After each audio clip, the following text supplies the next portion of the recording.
Bom dia, meus irmãos. Nós queremos dar as boas-vindas a todos os irmãos, aqueles que nos visitam e aqueles que nos acompanham pelas redes sociais. Quero convidar os irmãos neste momento para que possamos abrir as nossas Bíblias no Salmo de número 100. Salmo 100. Vamos fazer a leitura deste salmo. Salmo de ações de graças. Celebrai com júbilo ao Senhor todas as terras. Servi ao Senhor com alegria. Apresentai-vos diante dele com cântico. Sabei que o Senhor é Deus. Foi ele em quem nos fez e dele somos. Somos o seu povo e rebanho do seu pastoreio. Entrai por suas portas com ações de graças e nos seus átrios com hinos de louvor.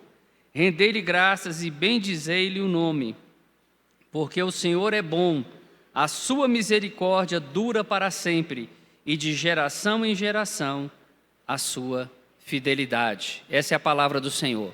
Vamos orar. Deus bendito, nós queremos te agradecer, Pai, pela oportunidade que o Senhor nos dá de, em culto público, ó Pai, poder engrandecer, louvar o teu nome, honrar o teu nome neste momento. Pai, nós queremos estar aqui por inteiro. Receba, Senhor, este culto que dedicamos a Ti, para a Tua honra, para a Tua glória e para o Teu louvor. Senhor, que tudo o que for feito aqui seja feito para a Tua honra e glória. A leitura da palavra, a pregação, os cânticos espirituais, ó Deus, faça diferença no nosso meio. Use esse tempo, ó Pai, para trazer transformação em nosso meio, conversão, cura, restauração. Nós te pedimos isso, Pai, em nome de Jesus. Amém. Vamos continuar louvando ao nosso Deus com um cântico agora.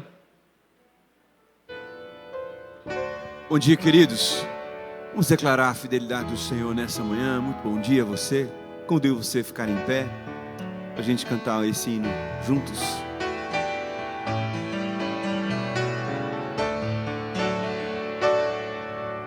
Tu és fiel, Senhor, ó Pai celeste.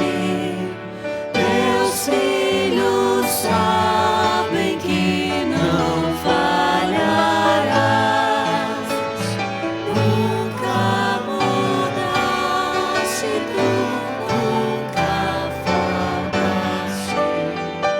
Tal como eras tu, sempre serás. Tu és fiel, Senhor. Tu és fiel, Senhor. Dia após dia, começam sem fim. Tua bênção nos sustenta e nos guarda.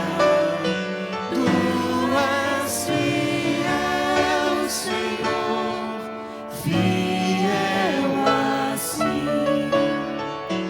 Flores e frutos, montanhas e mares, sol, lua, estrelas brilhando nos céus. Tudo criaste na terra e nos ares, para louvar-te, Senhor, que és fiel. Tu és fiel, Senhor. Tu és fiel, Senhor. Dia após dia, começam sem fim. Tua bênção nos sustenta e nos guarda. Tu és fiel, Senhor, fiel assim. Pleno perdão tu dás, que segurança. Cada momento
Amém. Pode sentar.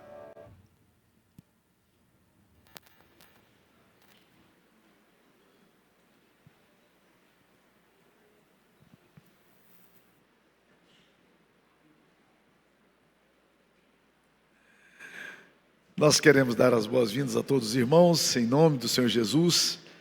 Se você está visitando a nossa igreja pela primeira vez ou está frequentando há pouco tempo, nós queremos encorajar, caso você queira permanecer conosco, participar da classe que nós temos, uma classe específica para aqueles que estão chegando. Nossa escola dominical funciona às 10 horas da manhã. Nós temos o culto às 9 horas, temos escola dominical às 10 e temos o culto nosso agora às 11 horas. Você pode participar de qualquer um dos cultos. Eu quero encorajar você que pode, para nos ajudar, vindo no culto das 9 horas. Temos o mesmo programa, e nesse culto das 9 horas da manhã, a gente prega o mesmo sermão, via de regra, e nós temos a mesma liturgia. Isso é uma forma da gente ter 2 cultos, o que esvazia um pouco o culto das 11, e isso nos ajuda um pouco. Muitas pessoas têm vindo à igreja, às vezes não encontrado estacionamento. Essa semana mais um estacionamento foi disponibilizado para a igreja. Estacionamento fica aqui na Desembargador Jaime. Quando você vem de lá para cá é fácil, né? Ele fica antes da igreja dos Mormons ali, e você pode deixar o seu carro ali. Isso também ajuda um pouco a equacionar a questão dos nossos espaços. Nós somos gratos a Deus. Domingo passado nós tivemos um tempo maravilhoso de culto, de adoração, celebrando a Páscoa, e nós tivemos então uma recepção de 80 novos membros na igreja. Deus tem sido bom e trazido pessoas cujo coração tem sido movido em direção a isso, e nós esperamos que você que está chegando na igreja se sinta também acomodado, se sinta nesse lugar, tenha alegria de estar aqui, mas mais do que isso, nós queremos também que você se voluntarie, que você encontre o seu lugar no corpo, que você descubra onde você pode servir. Antigamente a gente cantava uma música que diz o seguinte: leia a Bíblia e faça oração se quiser crescer. Eu tenho acrescentado mais um item a essa música antiga, que diz o seguinte: leia a Bíblia, faça oração e sirva se você quiser crescer. Aprenda a servir a sua igreja. Onde é que você pode servir? Disponibilize-se. Há muita coisa para ser feita. Nós precisamos de voluntários no Ministério Infantil, nós precisamos de voluntários na recepção, nós precisamos de voluntários nos diáconos, na recepção. Há muita coisa para ser feita e você pode servir, tá? Escolha o seu lugar, dá um pouco do seu tempo, isso pode ajudar bastante. Se você tiver disponibilidade de tempo também para servir nas nossas escolas de periferia que nós temos também, nós sempre precisamos de reforço escolar. Você pode nos ajudar em matemática, inglês, português e assim por diante. É uma oportunidade também para servir, caso você tenha disponibilidade na sua agenda durante a semana, tá? Então fale conosco, há sempre oportunidade para servir. Deus abençoe vocês. Nós vamos continuar adorando o Senhor nessa manhã, e nós queremos encorajar você a contribuir para a sua igreja também financeiramente. O artigo de hoje que eu escrevi sobre 5 razões para você não contribuir. E eu acho que todas as razões são negativas, mas se você, por alguma razão, deve ter razões para não contribuir.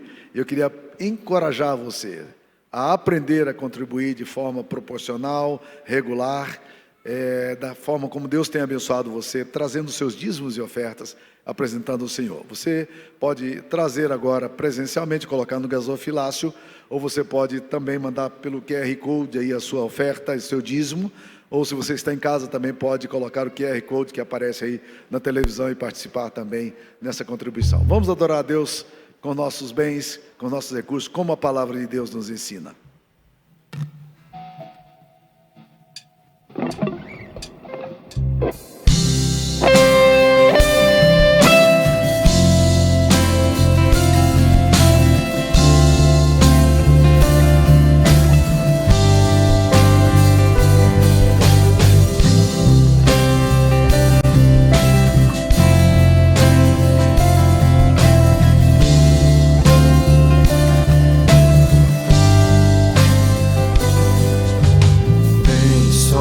Sobre nós, Deus sopro. Vamos ficar em pé? Reunidos neste ajuntamento, honra e santifica este momento.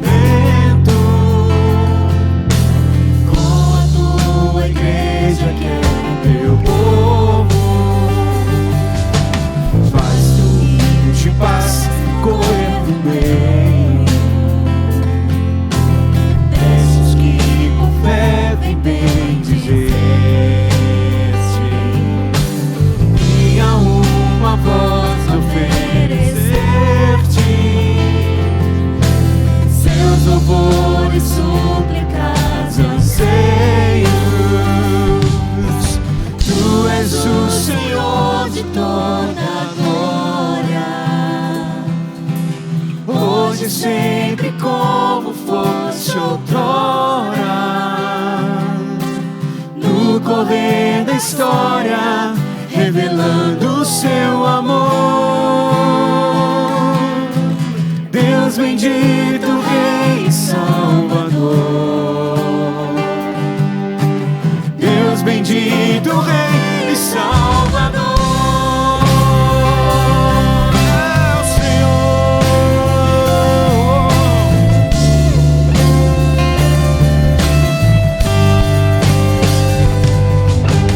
Vem, sopra sobre nós teu sopro. Reunidos neste ajuntamento, honra e santifica este momento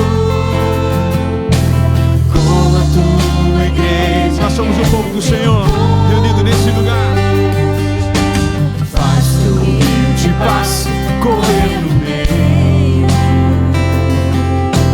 desses que por fé vem bem dizer-te,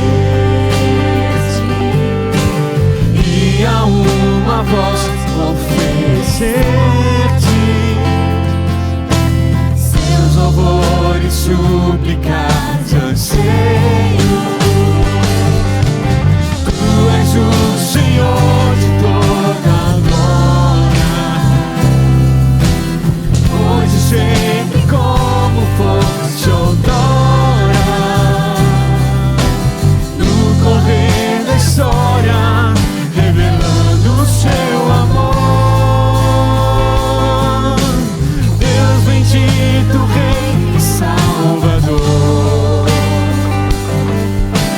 Deus bendito, Rei e Salvador. Ele é o Senhor da história. Tu és o Senhor de toda a glória, hoje e sempre como fosse outrora, no correr da história, revelando o seu amor. Deus bendito, Rei e Salvador. Deus bendito, Rei e Salvador.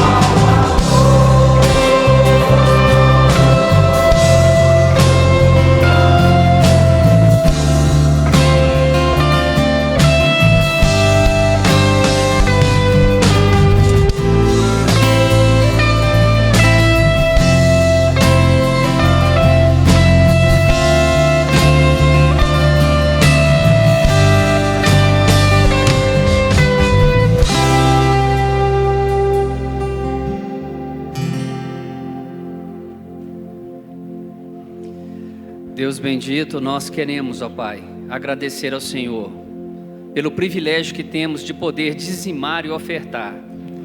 Ó Deus, nós reconhecemos que tudo que temos, tudo que somos, toda boa dádiva vem do Senhor. Ó Deus, desperta os nossos corações para a fidelidade a Ti, acima de qualquer coisa. Senhor, usa os nossos recursos para o louvor da Tua glória, para o engrandecimento do Teu nome. Ó Deus, e desperta aqueles corações que estão endurecidos, ó Pai, com relação ao devolver aquilo que é Teu.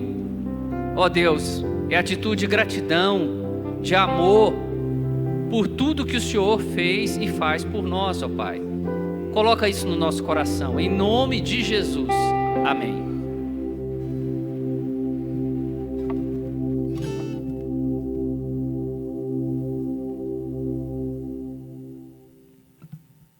Vamos continuar adorando o nome do Senhor com alegria nessa manhã? Glória a Deus.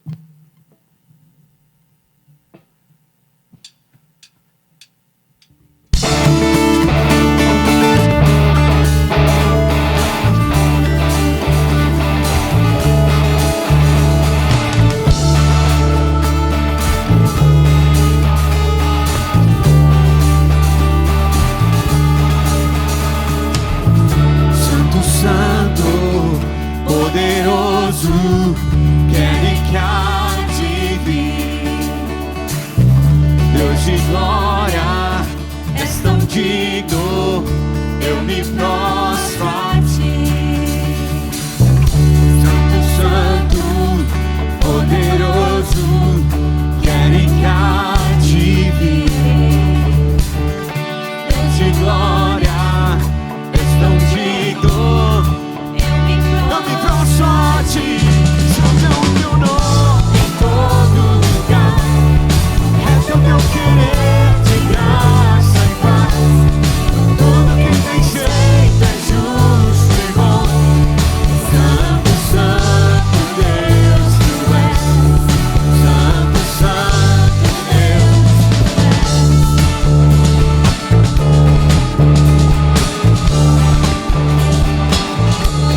Glória a Deus.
Consagramos a nossa vida a Ti, ó Deus, nessa manhã, e rendemos o nosso coração, a Tua vontade, ao Teu ser, que é justo, que é santo, que é bondoso, misericordioso, Deus de graça e de poder.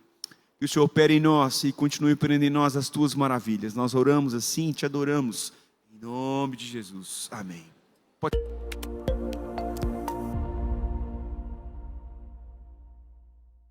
Palavra de Deus, na primeira carta de Paulo aos Tessalonicenses, leremos capítulo 4, do verso 13 até o final, verso 18. 1 aos Tessalonicenses, capítulo 4, 13 a 18, diz assim a palavra de Deus: Não queremos, porém, irmãos, que sejais ignorantes com respeito aos que dormem, para não vos entristecerdes como os demais, que não têm esperança. Pois se cremos que Jesus morreu e ressuscitou, assim também Deus, mediante Jesus, trará em sua companhia os que dormem. Ora, ainda vos declaramos por palavra do Senhor isto: Nós, os vivos, os que ficarmos até a vinda do Senhor, de modo algum precederemos os que dormem. Porquanto o Senhor mesmo, dada a sua palavra de ordem, ouvida a voz do arcanjo e ressoada a trombeta de Deus, descerá dos céus, e os mortos em Cristo ressuscitarão primeiro. Depois nós, os vivos, os que ficarmos, seremos arrebatados juntamente com eles, entre nuvens, para o encontro do Senhor nos ares, e assim estaremos para sempre com o Senhor. Consolai-vos, pois, uns aos outros com estas palavras.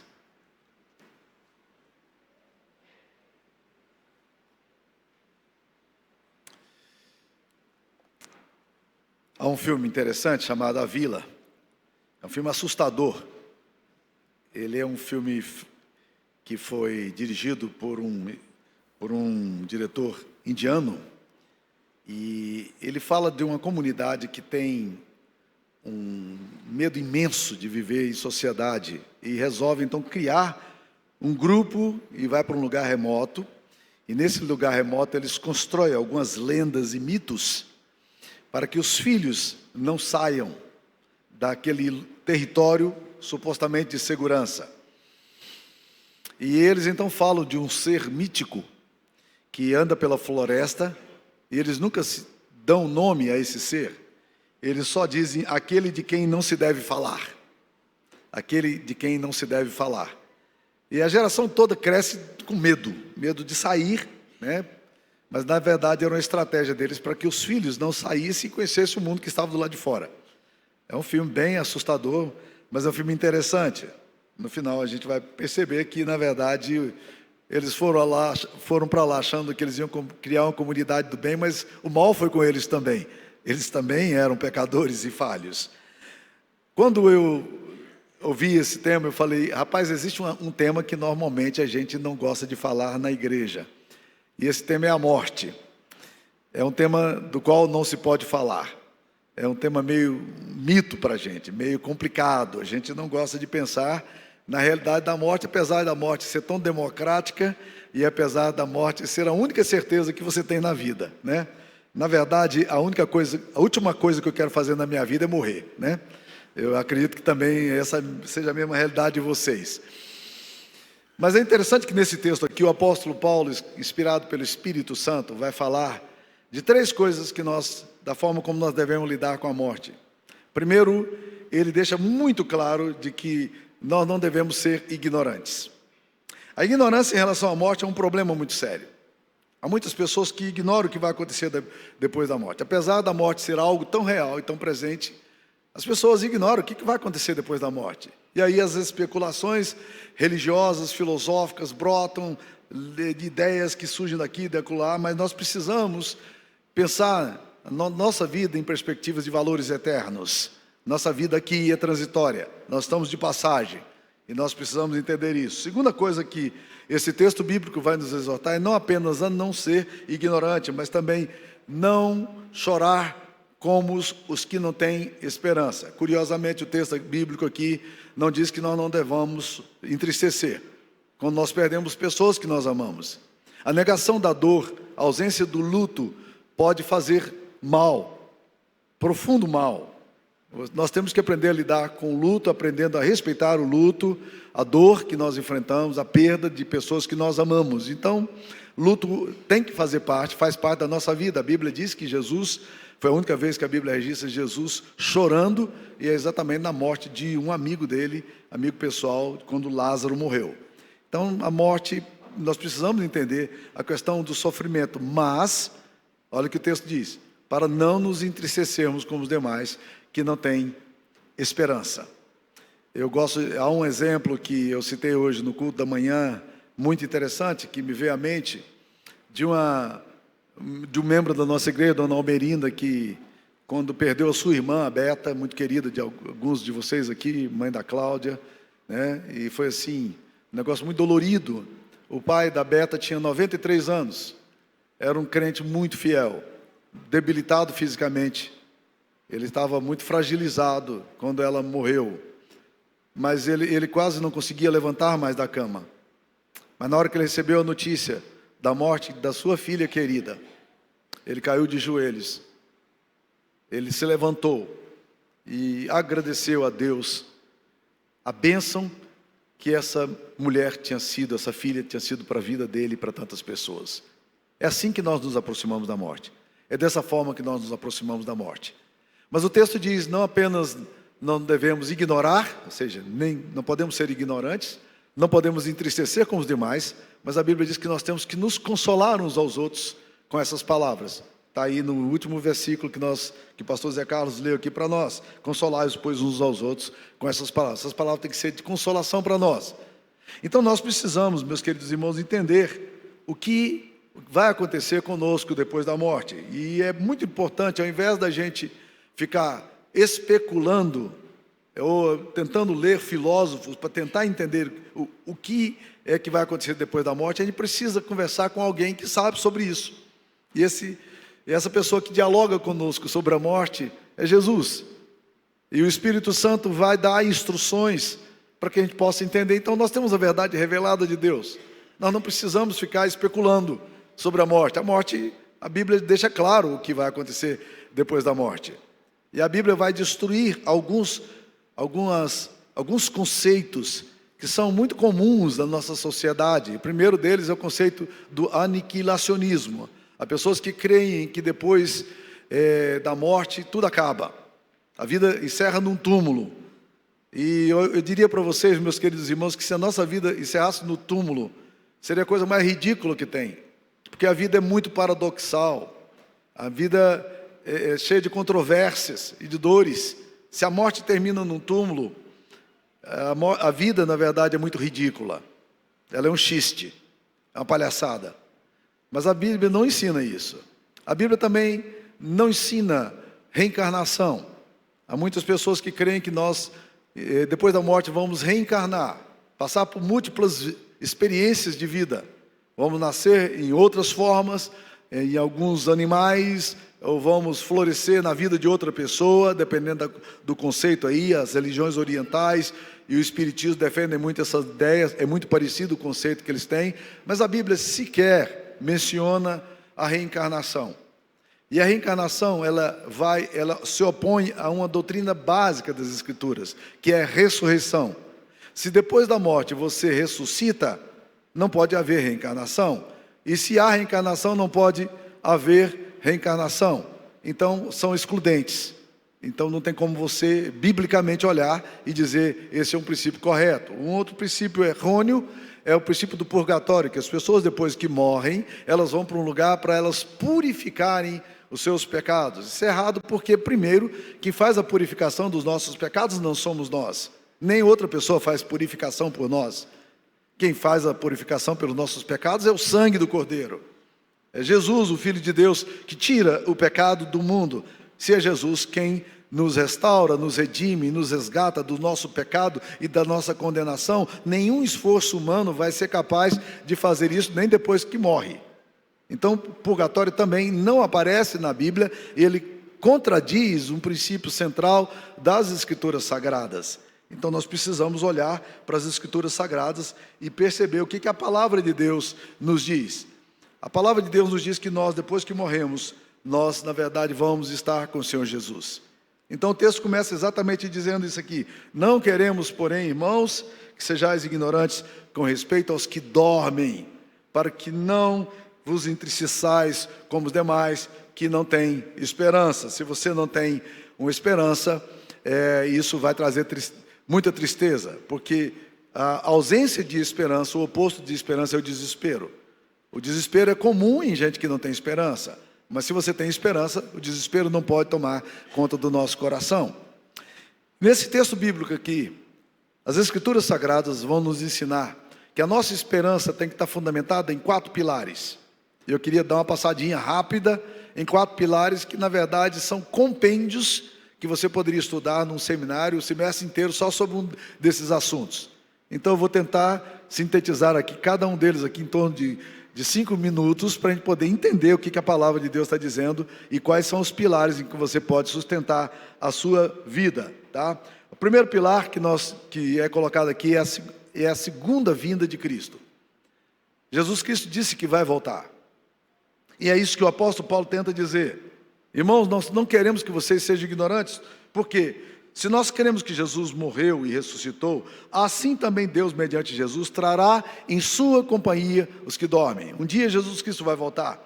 Deus, mediante Jesus, trará em sua companhia os que dormem. Ora, ainda vos declaramos, por palavra do Senhor, isto: nós, os vivos, os que ficarmos até a vinda do Senhor, de modo algum precederemos os que dormem. A grande ênfase dessa carta está em cima da volta de Cristo, o retorno de Cristo, a segunda vinda de Cristo. Esse texto aqui fala sobre a parousia, a manifestação de Cristo, e é um termo grego curioso que aparece aqui nesse versículo, e é um termo grego curioso que fala, na verdade, da chegada de um grande líder. Por exemplo, parousia era a manifestação, a presença, a vinda de uma autoridade, de um império. Por exemplo, quando o imperador romano ia para uma determinada colônia, para um determinado distrito, ou uma nação que estava subjugada, isso era uma parousia, era uma manifestação dessa autoridade, desse imperador. É assim que a palavra de Deus coloca aqui a volta de nosso Senhor Jesus Cristo. E isso exige alguns cuidados. Quando uma figura proeminente ia para um determinado lugar, as pessoas se preparavam para receber. Eles queriam, de fato, apresentar alguma coisa muito significativa para aquele que estaria chegando, que era o seu líder. E é isso que o texto da palavra de Deus está nos dizendo aqui. Então, a segunda vinda se torna o grande pilar da nossa esperança. E aqui o texto vai nos dizer o seguinte, que nós vos declaramos isso por palavra do Senhor. Nós, os vivos, os que ficarmos até a vinda do Senhor, de modo algum precederemos os que dormem. Aqui nós precisamos clarificar um conceito escatológico sobre dormir.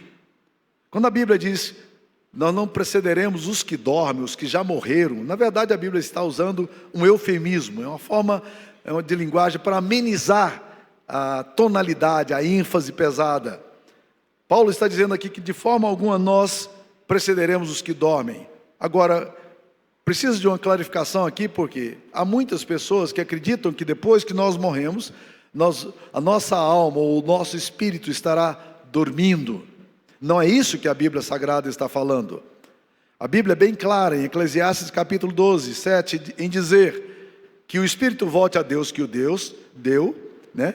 E a carne volte ao pó como era. Então o nosso corpo, sim, ele vai passar por um processo de transformação, mas o espírito nosso volta a Deus. E isso é tão claro na mente de Jesus, que quando ele se encontra com o ladrão na cruz, e aquele ladrão arrependido, Jesus fala para ele, hoje mesmo estarás comigo no paraíso. Ele não diz, olha, você vai agora entrar no estado aí de sonolência da alma, e depois de alguns milênios haverá ressurreição, e você vai estar comigo. Não é isso que Jesus diz. Ele diz, hoje nós morreremos, e hoje você vai estar comigo no paraíso. O apóstolo Paulo diz que quando o nosso corpo morrer, ele vai enfrentar a corruptibilidade, mas ao mesmo tempo também no dia da ressurreição, ele vai se transformar num corpo incorruptível. Mas Paulo nunca teve dúvidas sobre a questão de tempo. Ele fala, olha, eu gostaria até de morrer, mas eu prefiro estar com vocês por um tempo, enquanto o Senhor desejar, porque para mim, o morrer é lucro, e o viver é Cristo.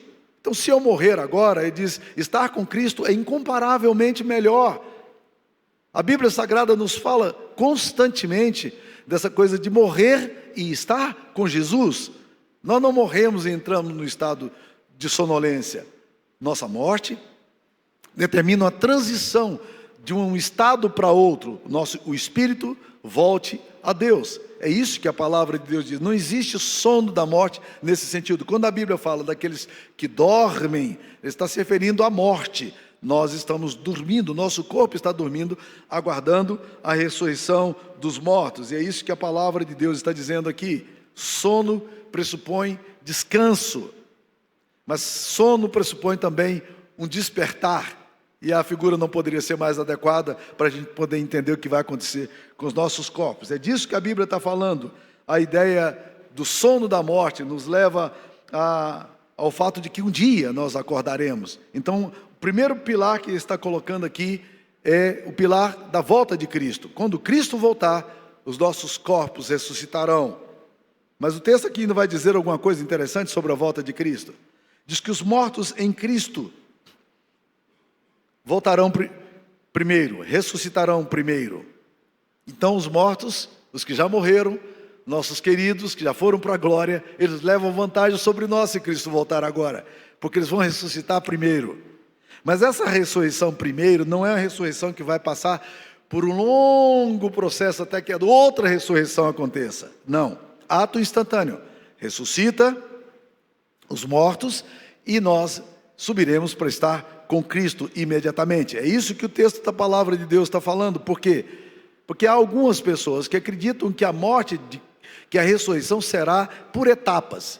Primeiro Cristo vem, arrebata a igreja, os mortos ressuscitam, mas a alma, o corpo dos ímpios vai ficar ainda no sepulcro. Não, não é isso que a palavra de Deus diz.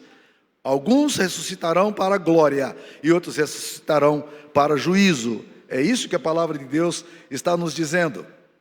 Mas os mortos em Cristo ressuscitarão primeiro, eles estão em vantagem. Não apenas pela vantagem de já estarem em Cristo, mas a vantagem de que eles também ressuscitarão primeiro. E os mortos com Cristo virão com Ele em glória. Está aí, no versículo 14. Assim também Deus, mediante Jesus, trará em sua companhia os que dormem. Então, Jesus vai voltar e Ele vai trazer em sua companhia os que dormem. Todos aqueles que já morreram, ressuscitarão e voltarão com Cristo. E eles virão acompanhados com os anjos, porque a Bíblia diz, Ele virá com os seus santos, para os seus santos. Entre nuvens, eles descerão com o Rei dos Reis, Senhor da história, e esse será o maior evento da história, quando os túmulos serão abertos e quando os vivos serão transformados. E então os mortos em Cristo levam vantagem sobre nós, no sentido que já estão com Cristo e no sentido que ressuscitarão primeiro. Então, essa é o primeiro pilar da nossa esperança. Nós cremos que Cristo vai voltar. E isso é maravilhoso demais para nós. E nós podemos confiar nisso. Segundo pilar que o apóstolo Paulo, inspirado pelo Espírito Santo, vai nos ensinar aqui, é sobre a ressurreição dos mortos. Esse é o segundo pilar da nossa esperança. Olha aqui a palavra de Deus nos diz: porque se cremos que Jesus morreu e ressuscitou, assim também Deus, mediante Jesus, trará em sua companhia os que dormem. Então o texto está dizendo que haverá uma ressurreição dos corpos. E a doutrina da ressurreição dos corpos, ela era muito rejeitada na época de Paulo e é muito rejeitada ainda hoje.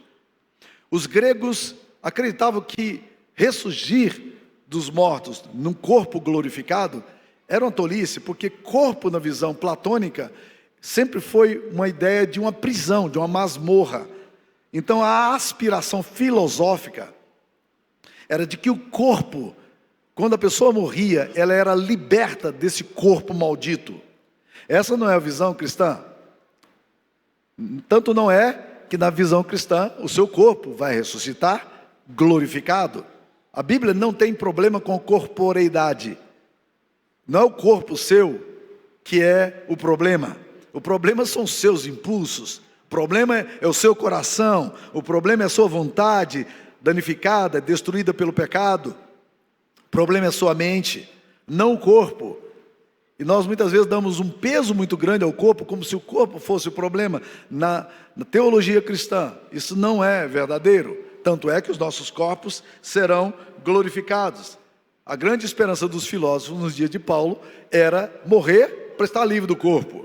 Quando o apóstolo Paulo pregou em Atenas, Atos 17, e falou da ressurreição dos mortos, a Bíblia diz que Paulo, eles começaram a fazer chacota de Paulo, dizendo: o que quer dizer esse tagarela? Que papo é esse de ressurreição? Isso aqui não faz nenhum sentido para nós. E não eram só os gregos, havia uma seita nos dias de Jesus, chamada a seita dos saduceus, que também não cria na ressurreição dos mortos. Então, meus queridos irmãos, na verdade, a ressurreição dos mortos se torna para nós um pilar da nossa esperança. Por quê? Porque a ressurreição de Cristo é a garantia da nossa ressurreição. Por isso que diz aqui: se cremos que Jesus morreu e ressuscitou, assim também Deus, mediante Jesus, trará em sua companhia os que dormem.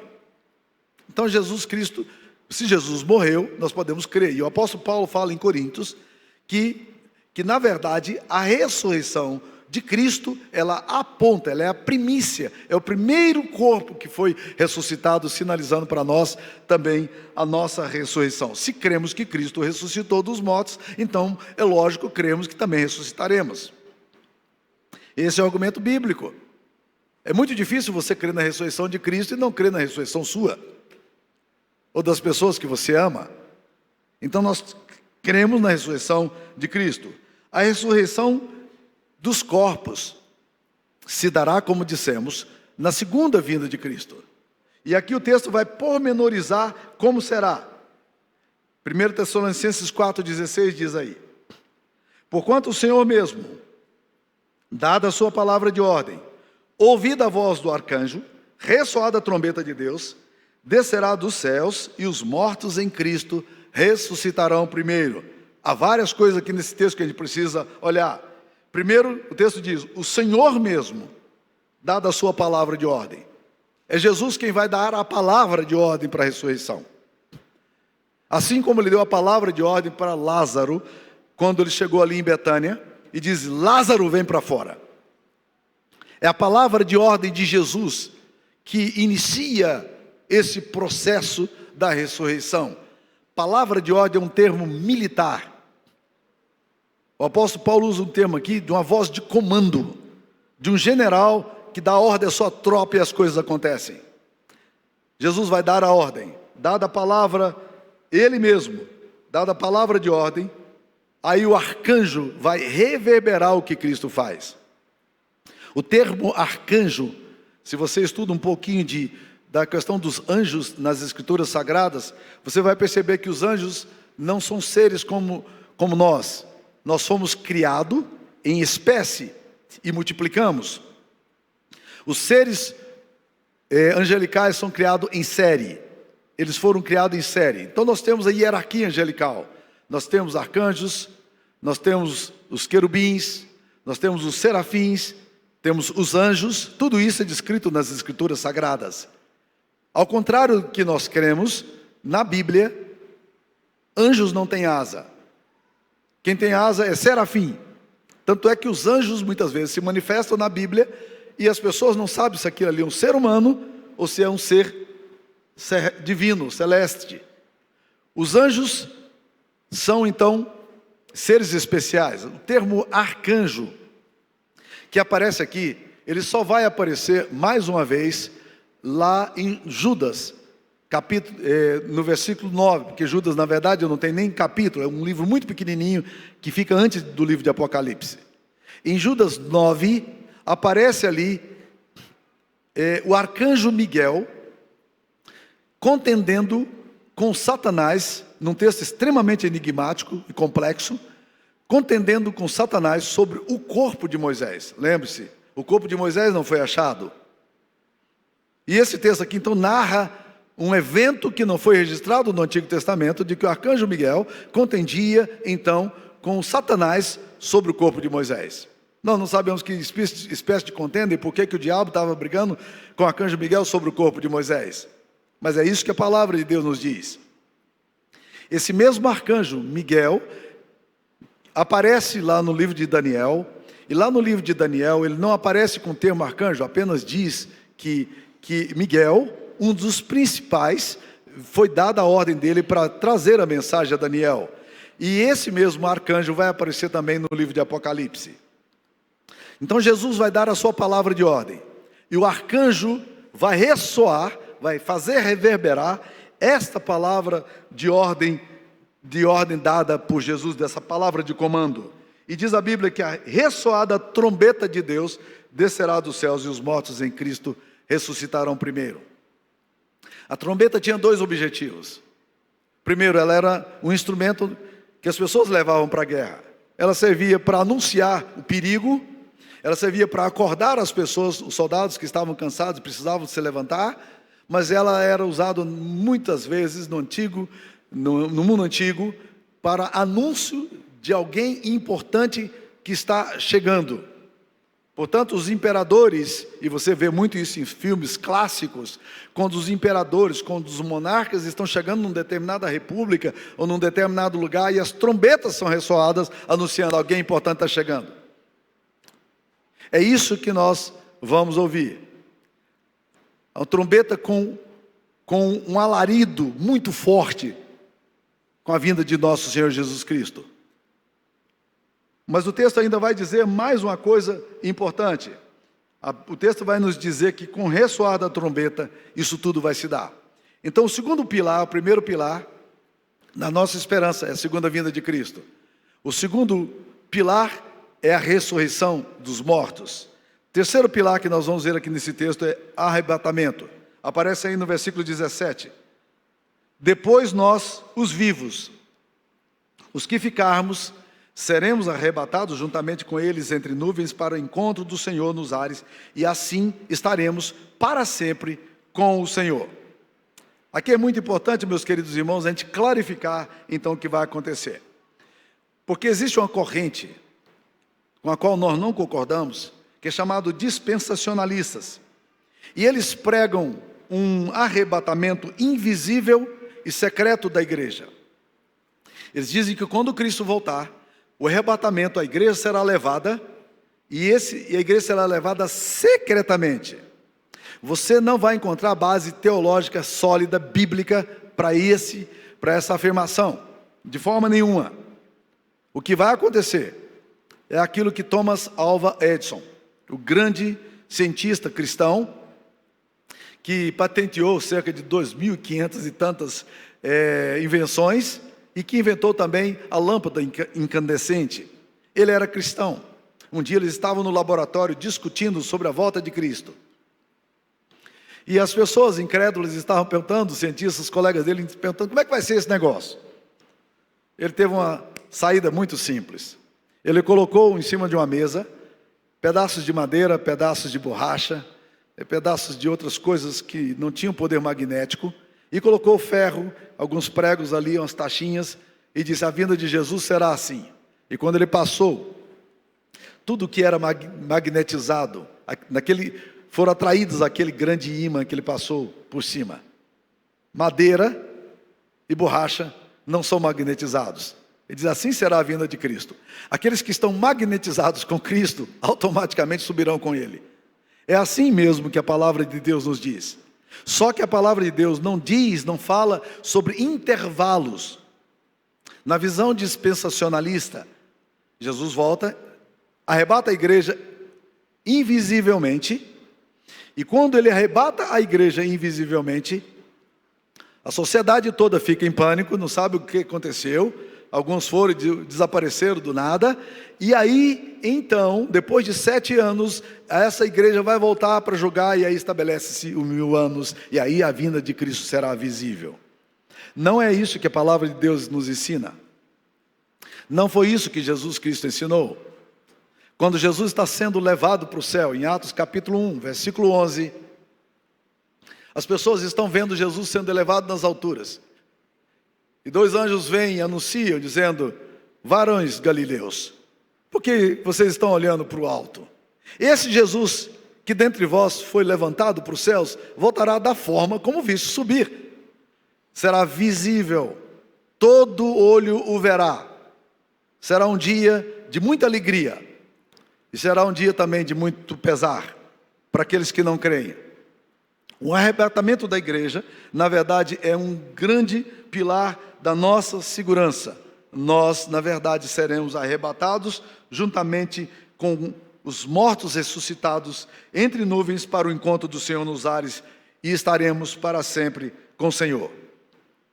Então vamos lá. Esse arrebatamento será um rápido arrebatamento. No momento, diz o apóstolo Paulo, no abrir e fechar de olhos, ao ressoar da última trombeta, a trombeta soará, os mortos ressuscitarão incorruptíveis e nós seremos transformados. Jesus Cristo vai dizer lá também, Mateus 24, 27, porque como o relâmpago sai do oriente E se mostra no Ocidente, assim há de ser a vinda do Filho do Homem. Será algo rápido. Segunda coisa, esse arrebatamento será com uso de força. Sim, porque nós seremos arrebatados. É alguma coisa trasladada. Nada deterá a obra de Cristo e o arrebatamento.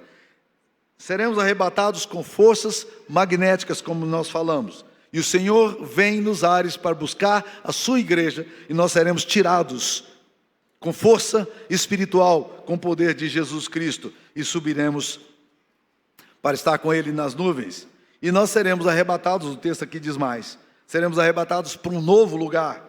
Depois nós, os vivos, os que ficarmos, seremos arrebatados juntamente com eles, com os mortos ressuscitados, entre nuvens, para o encontro do Senhor nos ares. Nós sairemos daqui para nos encontrarmos com o Senhor nos ares. Então não será só um privilégio do pastor Potenciano de voar, não. Nós também voaremos. E não vamos precisar de paramotor. É assim que será. Essa é a palavra de Deus. E nós seremos arrebatados então desse mundo e estaremos com o Senhor para sempre. É o terceiro pilar da nossa esperança, o arrebatamento. Quarto pilar que nós teremos é a eternidade que nós temos, é a eternidade com o Senhor. Olha o que o texto bíblico vai dizendo aqui. Estaremos para sempre com o Senhor. Seremos arrebatados juntamente com eles e estaremos para sempre com o Senhor. Nós viveremos uma vida plena e eterna na presença de Deus. Eu gosto muito de uma definição de eternidade que eu ouvi algum tempo atrás, porque eu acho que ela ajuda a gente, acho que ajuda a gente a entender um pouco de eternidade, dá para a gente poder ensinar para os nossos filhos, adolescentes, jovens, o que é a eternidade. Alguém perguntou uma vez a um sábio, o que é a eternidade? E o sábio então deu uma resposta muito interessante. Ele diz o seguinte: num determinado lugar existe um mundo mágico, onde um passarinho vem voando de 100 em 100 anos para afiar o seu bico numa montanha de ferro. Quando essa montanha de ferro se desgastar, por causa desse processo do passarinho afiar o bico ali nessa montanha de ferro, ter-se-á passado 1 segundo da eternidade. Entenderam? Eu também não. A eternidade não é para você entender, porque nós não conseguimos entender conceitos que vão além das categorias de tempo e espaço, os conceitos aristotélicos.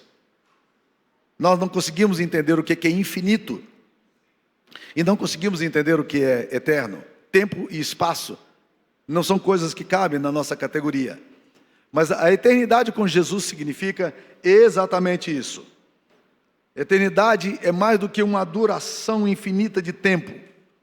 É uma qualidade superlativa de vida. Seremos arrebatados para o encontro do Senhor nos ares e estaremos para sempre com o Senhor. Essa reunião será apoteótica. Não será algo monótono, não será algo entediante, como os ateus erroneamente usam para zombar do conceito do céu. Será uma festa que não vai acabar. Será gloriosa. Os mortos em Cristo ressuscitarão. Dia de trevas para os ímpios, mas dia de glória para a igreja. E será eterna, porque nós estaremos para sempre com o Senhor. Então os 4 pilares que nós temos aqui são a volta de Cristo, é a ressurreição dos mortos. Nós temos o pilar aqui também do arrebatamento e temos o pilar da eternidade com Cristo. Bem, eu queria tentar concluir esse texto dizendo 2 coisas.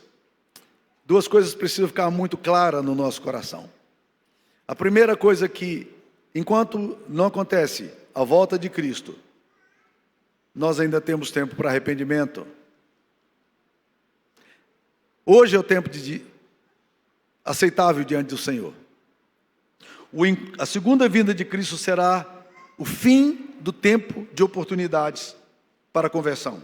Ele não virá para salvar, mas Ele virá para julgar. Ele não vem como servo sofredor para ir para uma cruz, mas Ele vem como Rei dos reis e Senhor dos senhores. Ele vem para julgar. O texto diz, do Salmo 96, 13, é um salmo escatológico que diz o seguinte: Ele vem para julgar a terra, julgará o mundo com justiça, e os povos consoante a sua fidelidade. Então hoje é um tempo de sobremodo oportuno. Hoje é tempo de salvação. Por isso que a palavra de Deus nos exorta. Hoje, se ouvirdes a sua voz, não endureçais os vossos corações. Hoje é um tempo de arrependimento. Hoje é um tempo para você abandonar seus pecados, crer na obra de Cristo, se arrepender dos seus pecados, confessar seus pecados a Jesus e colocar sua confiança em Cristo, porque Ele vem, Ele vai voltar. Segunda coisa que eu queria dizer, meus queridos irmãos, é que esse texto termina com a palavra muito interessante, é uma palavra de consolo, porque ele termina dizendo assim: consolai-vos uns aos outros com estas palavras. Centenas de vezes na minha vida, eu já abri esse texto da primeira carta de Paulo aos Tessalonicenses, para pregar em funerais. Eu acho esse texto fantástico, eu acho esse texto de uma esperança tremenda. E meus queridos irmãos, a coisa mais preciosa da vida é saber para onde estamos indo. Isso traz uma enorme consolação, um enorme descanso. Então nós precisamos nos consolar com essas palavras, e nós também precisamos aprender a consolar aqueles que também têm a mesma esperança que nós. Então esse texto aqui é um texto de consolação. Esse texto aqui é um texto para nos trazer a compreensão da beleza, da graça, da magnificência de Cristo, da obra de Cristo, do amor de Cristo por nós, e nós nos consolarmos com isso. Nós vamos enfrentar a morte. A morte, ela é uma realidade. Todos nós vamos enfrentar a morte, mais cedo ou mais tarde. Morrer é a última coisa que eu quero fazer na minha vida, mas isso vai acontecer, mais cedo ou mais tarde. Mas eu quero, meus queridos irmãos, dizer a vocês que as palavras de consolação desse texto têm que estar em nós, os que ficamos, para que quando perdermos alguém que a gente ame, a gente se lembre do que significa a morte. Segundo, nós precisamos aprender essa palavra também, para nos consolarmos mutuamente. Momentos de luto exigem de nós, como comunidade, como amigo, e esse texto é um texto de fraternidade, exige de nós também uma compreensão de que nós precisamos cuidar uns dos outros.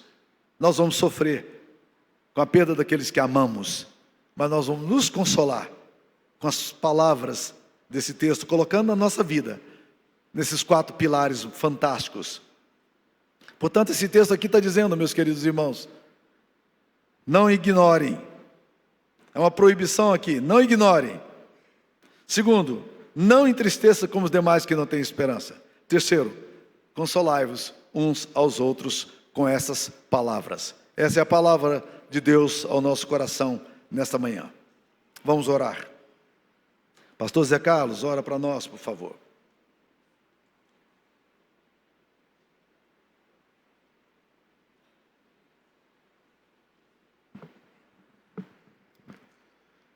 Pai Celeste, nós te agradecemos, porque em meio às dificuldades, em meio ao enfrentamento da vida real, em que os nossos dias também são contados, nós te agradecemos porque a Tua palavra é viva, eficaz, e ela é consoladora aos nossos corações.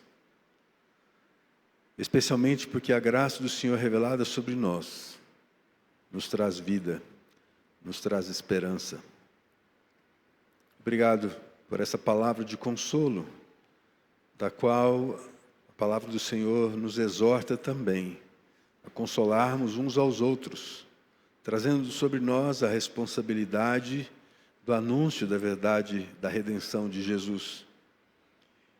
Mas nós queremos realmente ser consolados pelo Teu Espírito, em face às perdas, sobre os nossos queridos que vão, mas sobre a verdade de que estaremos para sempre com o Senhor, em Cristo Jesus. Que nessa manhã, mais uma vez, os nossos corações sejam regados por essa esperança, sejam consolados, E assim nós rogamos que o Senhor nos abençoe. Que a bênção do Deus Pai, Filho e Espírito Santo seja sobre vós, povo de Deus, povo escolhido no sangue precioso do Senhor Jesus. E assim a paz seja sobre todos, hoje e sempre. Amém.